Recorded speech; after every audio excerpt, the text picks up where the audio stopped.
ज्ञान नॉलेज तो होगा ही, लेकिन इस ज्ञान का हमारा अर्थ है अर्थात गरीब, वाई अर्थात युवा, ए अर्थात अन्नदाता और ए नारी। ज्ञान के माध्यम से गरीब, युवा, अन्नदाता को समर्पित हमारा आर्थिक विकास होगा। अध्यक्ष महोदय, भारी मन से मुझे कहना पड़ कि पिछले 5 वर्षों में हमारे छत्तीसगढ़ की पिछली सरकार ने इन चारों समूहों को न्याय किया है। न केवल गरीबों के छत के अधिकार को छीना गया, डीएपी में कालाबाजारी हुई, 2 रुपए में गोबर खरीदकर गुणवत्ता विहीन कंपोस्ट 10 रुपए में जबरन उसे बेचा गया। किसानों के संबंध में अनेक प्रकार की लूटें हुई। अध्यक्ष महोदय, माताओं बहनों को इन्होंने 500 रुपए प्रति माह अर्थात साल का 4 रुपए देने का वादा किया था, मगर किसी को 6 रुपए तक नहीं मिला। अध्यक्ष महोदय, ये मन के साथ कहना पड़ रहा है। अध्यक्ष महोदय, युवाओं का भी बहुत अन्याय हुआ। प्रतियोगी परीक्षाओं में जो बड़े सपने लेकर हमारे थे, उनके साथ अन्याय हुआ। इस संदर्भ में नेल्सन मंडेला जी कोटेशन को मैं कोट करना चाहता हूं। Destroying any nation does not require the use of atomic bombs or the use of long-range missiles. It only requires lowering the quality of education and allowing cheating by the student. अध्यक्ष महोदय, किसी देश को बर्बाद करने के लिए बम, बारूद और मिसाइल की जरूरत नहीं होती है। शिक्षा की गुणवत्ता को और परीक्षाओं में भ्रष्टाचार ही किसी देश को बर्बाद करने के लिए पर्याप्त होता है। लीडर नेल्सन मंडेला ने कहा है। अध्यक्ष महोदय, प्रतिष्ठापूर्ण परीक्षाओं में युवाओं के साथ अन्याय हुआ, जिसमें हमारी सरकार ने सीब का निर्णय लिया है और अभी ईओडब्ल्यू में भी एफआईआर दर्ज हुई। गरीब, किसान, युवा और महिला, 4 जो हमारे केंद्र बिंदु हैं, उन्हें केंद्र बिंदु में रखते हुए इन्हें ऊर्जा और सही दिशा करके हम प्रदेश की आर्थिक उन्नति में इनकी सहभागिता सुनिश्चित करेंगे। ये हमारी सरकारता है। अध्यक्ष महोदय, दूसरा जो पिलर है वह है त्वरित रिफॉर्म और सुशासन से तीव्र आर्थिक विकास को सुनिश्चित करना। महोदय, rapid economic growth through technology driven reforms. अध्यक्ष महोदय, आज दुनिया artificial intelligence, comprehensive system development, satellite based communication जैसे उच्च स्तरीय संचालित हो रही है। हम शासन और प्रशासन में तकनीक के इस्तेमाल देंगे। इससे नागरिक सुविधाओं में पारदर्शिता आएगी और समस्याओं का तीव्र समाधान भी होगा। इसे हम मोदी जी के न खाऊंगा न खाने दूंगा की भावना पाएंगे। अध्यक्ष,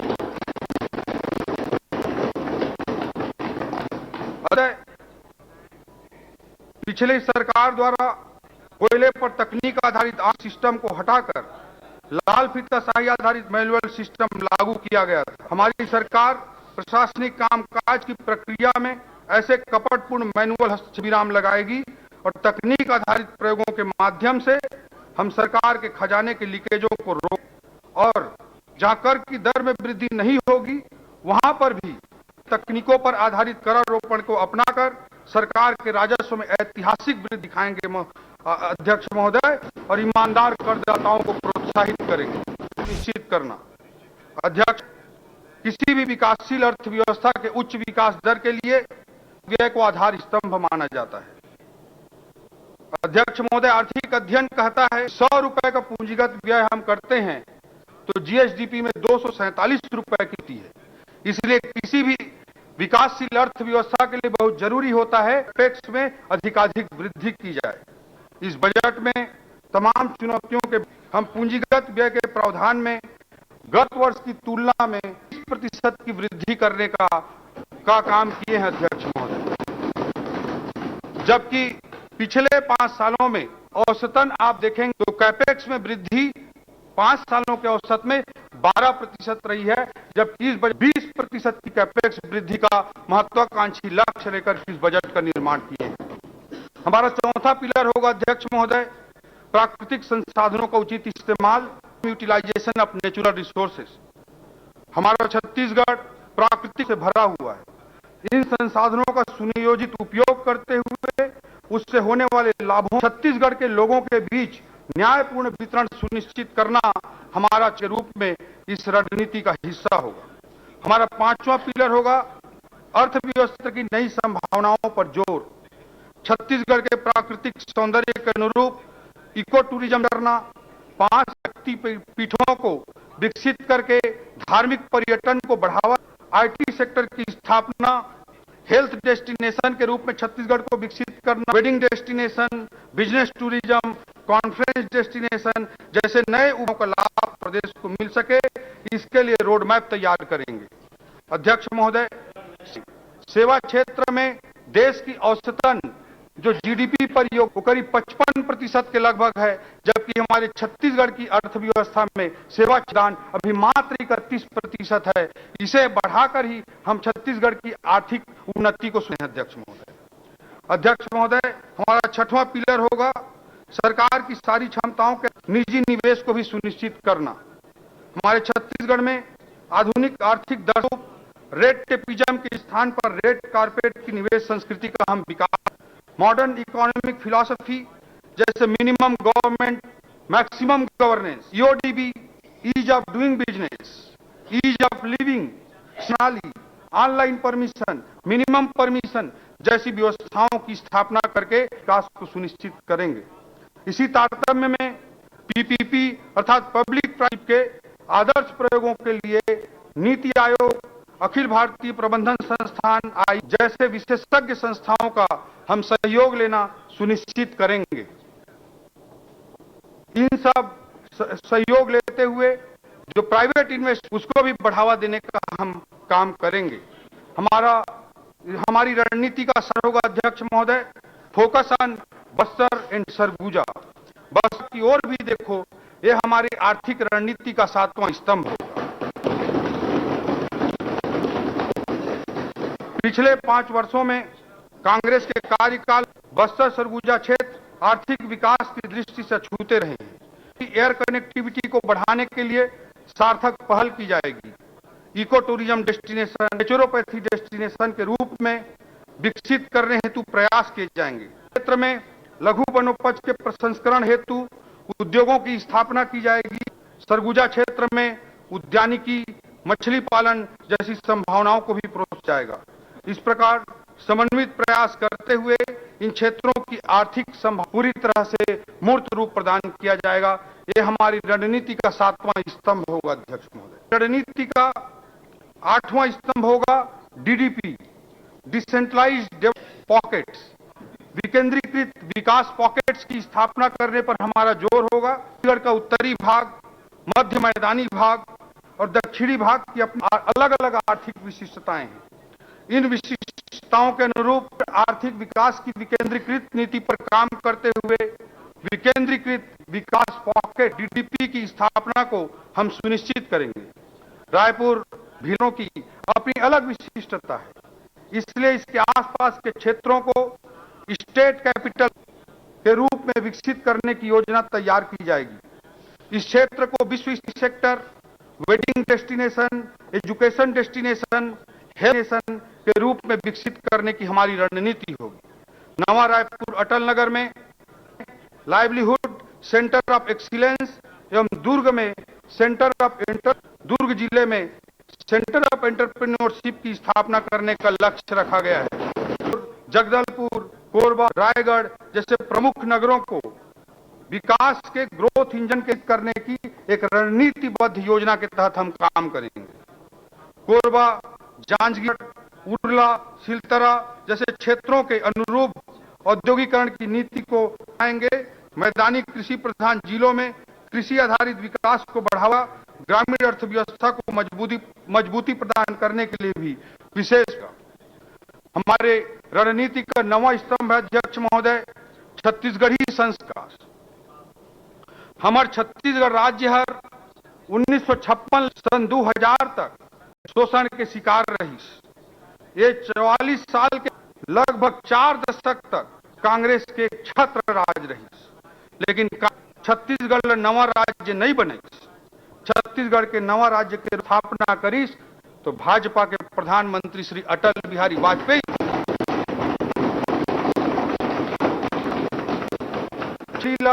राजभाखा बनाए के बूताला भी अगर कोई करीस तो भाजपा के सरकार है।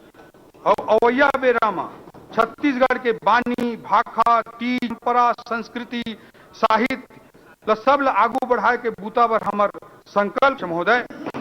हमार जो छत्ती जो भावना है हमार सरकार के बोला मुंगेली जिला के रहोइया केदार परिहार रूप में बड़ा अच्छा तरीका से व्यक्त करे। मर के देव लोग झन जाते हो, मर के देव लोग झन जाते हो, कन्हू जन्म झन पाते हो, गल्ला छाव करे बर मैं छानी बन जाता हूं।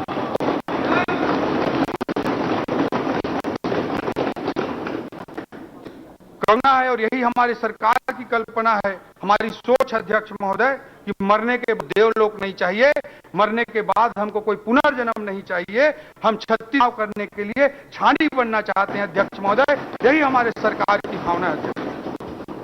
अध्यक्ष महोदय हमारी रणनीति का 10वां स्तंभ होगा का महत्व, इंपॉर्टेंस ऑफ इंप्लीमेंटेशन। अध्यक्ष महोदय हितोपदेश में उद्यमेन ही सिद्ध्यंति कार्याणि न मनोरथ है, उद्यमती कार्याणि न मनोरथ है, न ही सुप्तस्य सिंहस्य प्रविशन्ति मुखे। अध्यक्ष महोदय शेर कितना भी बलशाली हो के मुख पर मृगा आके खुद प्रवेश नहीं कर जाती है, उसी का शिकार करना है तो उद्यम करना पड़ता है, उद्यम के कोई कार्य पूर्ण नहीं होता है। प्रतिबद्धता और समर्पण के समन्वयन हमारी रणनीति का महत्वपूर्ण हिस्सा है। पिछली सरकार ने गढ़बो नवा छत्तीसगढ़ का ख्याली पुलाव परोसा और नतीजा निकला बोरबो छत्तीसगढ़। इन्होंने कहा गढ़बो नवा छत्तीसगढ़ और नतीजा निकला बोरबो छत्तीसगढ़। हम गढ़बो से पहले करबो पर ध्यान केंद्रित करेंगे अध्यक्ष, यही हमारा संकल्प है। अध्यक्ष महोदय मोदी जी ने बदलबो का नारा दिया था, वह हमारे लिए चुनावी और राजनीतिक स्लोगन मात्र नहीं था अध्यक्ष महोदय, भ्रष्ट तंत्र को बदलने के लिए था। तो यह नारा आज भी हमारी सरकार आने के बाद भी उतना ही प्रासंगिक, छत्तीसगढ़ की आर्थिक और सामाजिक व्यवस्था को बदलने के लिए है अध्यक्ष महोदय। ये बदल का अभिप्राय हमारे लिए बहुत दूर तक है।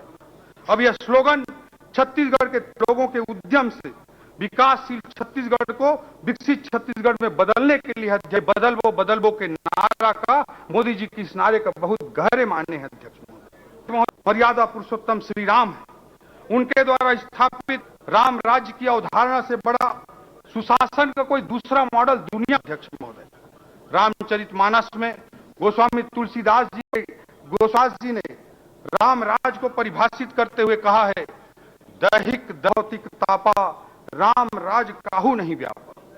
अध्यक्ष शासन का एक ऐसा मॉडल जिसमें जनता के शारीरिक मानसिक भौतिकार के कष्टों को दूर किया जा सके, ये राम राज्य की उदात्त कल्पना है।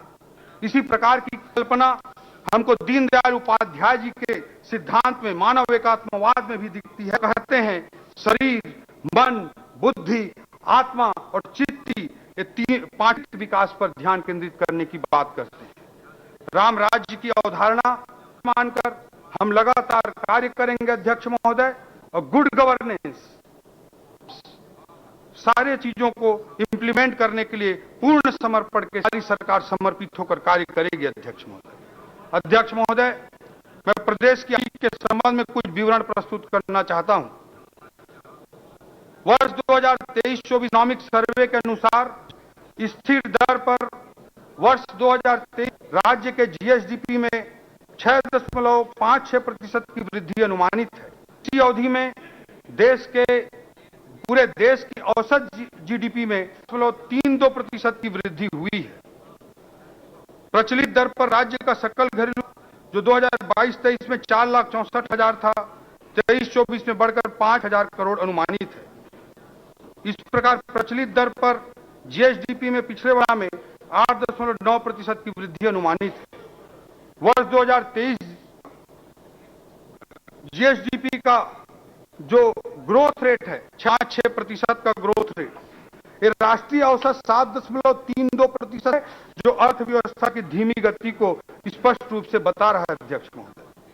अध्यक्ष महोदय वर्ष 2030 तक 10 लाख करोड़ के सकल घरेलू लक्ष्य को हासिल करने के लिए हमें पूंजीगत निवेश में पर्याप्त वृद्धि करनी, साथ ही कृषि के अलावा विनिर्माण और सेवा क्षेत्रों में पारदर्शी युद्ध स्तर पर कार्य करने की आवश्यकता पड़ेगी, क्योंकि सेवा क्षेत्र में योगदान, हमारी जीडीपी में सेवा क्षेत्र का योगदान अभी भी 31% है, जब लगभग 55% के बराबर है। इसे बढ़ाने की हमको आवश्यकता है। मोदी की गारंटी के इस बजट में प्रावधान किए गए अध्यक्ष महोदय, जिनका मैं चाहता हूं, कैबिनेट की पहली बैठक में ही प्रधानमंत्री आवास योजना के लंबित 18 लाख घरों का निर्माण पूरा करने का इसके लिए पूरक बजट में 3800 करोड़ रुपए का प्रावधान किया गया था और 2024-25 में 1369 करोड़ रुपए का प्रावधान हम कर रहे हैं। आप देख रहे हैं के न्यूज, खबरों का सारथी।